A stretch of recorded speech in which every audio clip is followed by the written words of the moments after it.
Hi everybody, I'm Stefan. Welcome back to another lesson in my level 4 lesson book within the beginner piano course for solo learners. In this video, we're going to learn a beautiful study by Heller from his opus 46, number 11. Don't forget to subscribe if you haven't already done so, and if you like what you see, give this video a thumbs up. I offer online piano lessons. If you're looking for one, links will be below. And if you'd like to get the level 4 lesson book, links will be below too. So this piece, as I said, is from opus 46, and it's one of my favorite studies from that book because the melody is so expressive, it's such an emotional study, and it's so useful for the practice of many different technical challenges and also artistic expressive skills. So let's have a look. So first of all, the piece is in B minor, and this chapter in the lesson book is about B minor. So of course, it ties in with that. Now, needless to say, every time you play a piece in a new key, it's very important to play a few rounds of the scale.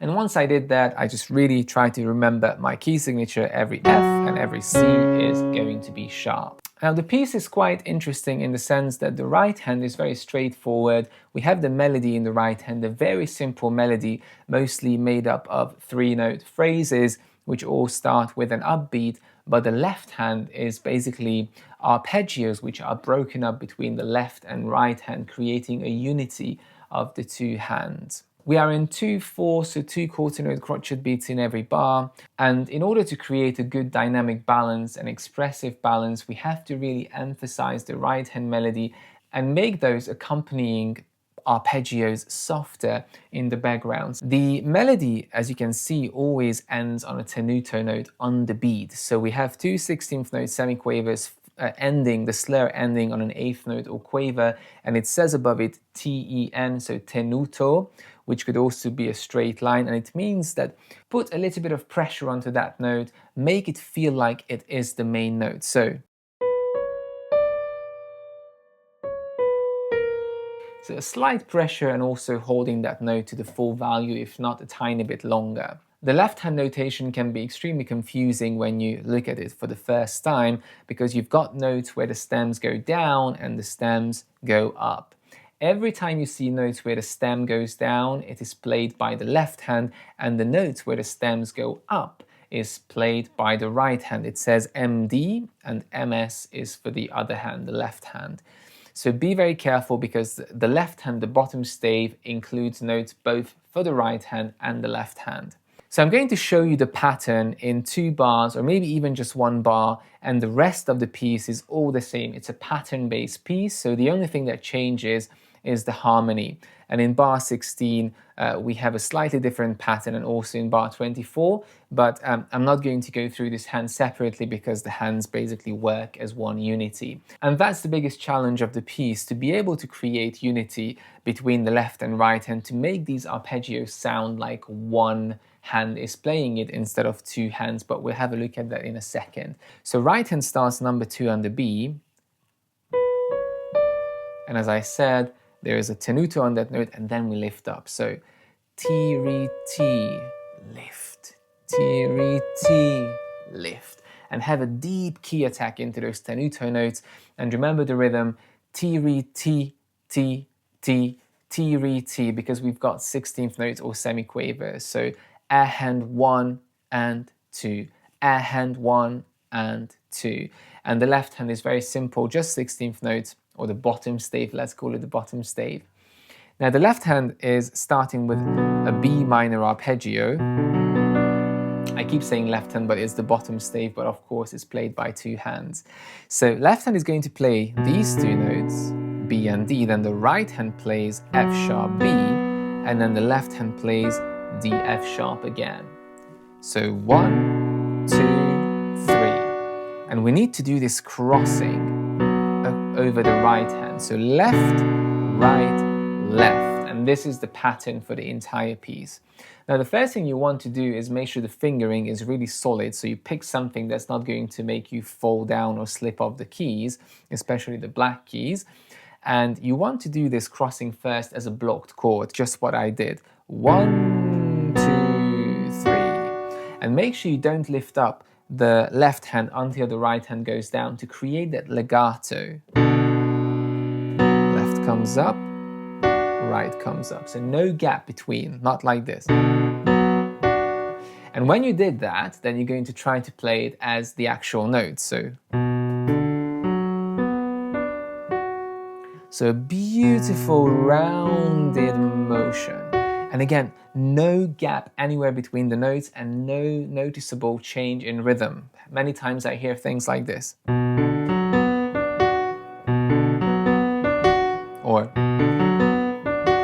So make sure it's perfectly even. Ti, re, ti, re, ti, re.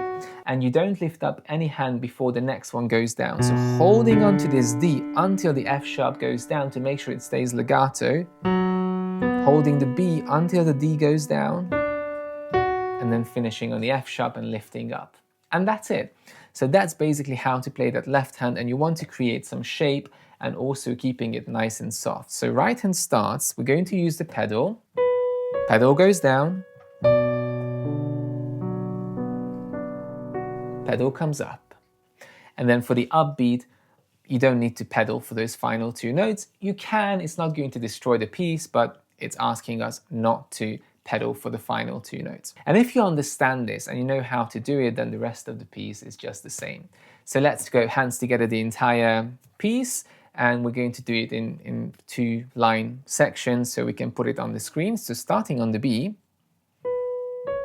1 is B minor chord, now C sharp and A sharp, a diminished chord.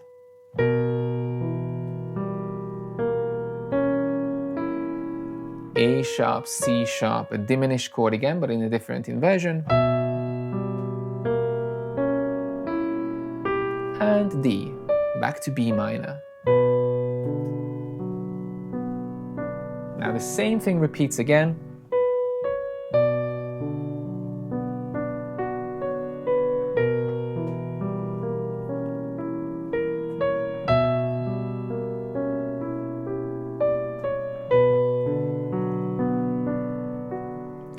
And we are already in bar 8, so the first full bar repeats twice, and then we have another full bars which repeat again. So let's go from bar 9 with the upbeat. Now harmony changes, C sharp, the same again, and D major. D and F sharp 7. And back to B minor. And this repeats again, and you could see there was a lovely crescendo, the change of harmonies, the introduction of tension, and then resolution back to B minor from the dominant, the F sharp 7 chord. Then the same repeats again, so we are in bar 13 now. D major, F sharp 7, and now we have this beautiful run from bar 16, starting in the right hand, carrying on into the left hand. So number 2 on the C sharp, E, crossing under, and here we have this F sharp 7 chord coming down. 5, 3, 2, 1, 4, 3, 2, 1, 4, 3, 2, 1. C sharp, A sharp, F sharp, so our F sharp major chord, and then an E to make it the 7th chord, and then repeating that. So you can do a little bit of a slowdown in the beginning. And again, very legato. And then once you got to the E, the left hand takes over. Again, stems are going down. Number 3 on the C sharp, pedal comes up. 3. 1, 2, 3. And back to tempo, and the B minor chord comes back. So let's go on. We are back to the B minor chord.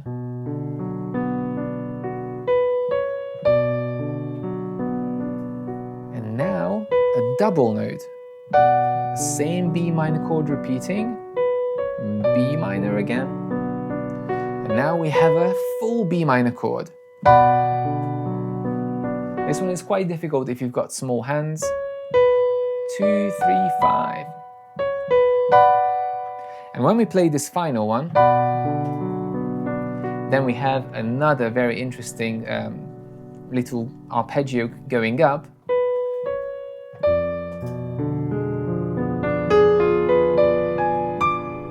So what was this? We have an E sharp and the B. So very important, E sharp looks like an F on the piano. And the right hand is playing D, G sharp. And then they repeat, left hand E sharp, B, D, G sharp, E sharp, B, D, G sharp, and D.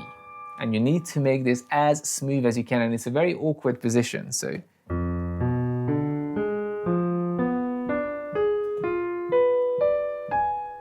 And that's our arpeggio with the pedal. And then we have these strong forte chords, E sharp, B, E sharp, G sharp, B, D, staccato first, and falling down onto F sharp, B, F sharp, F sharp, B, D. Tenuto, and then piano and staccato. And going to the final section, F sharp octave and B, D, F sharp 7, E, A sharp, C sharp, and the final B minor arpeggio comes back very gently.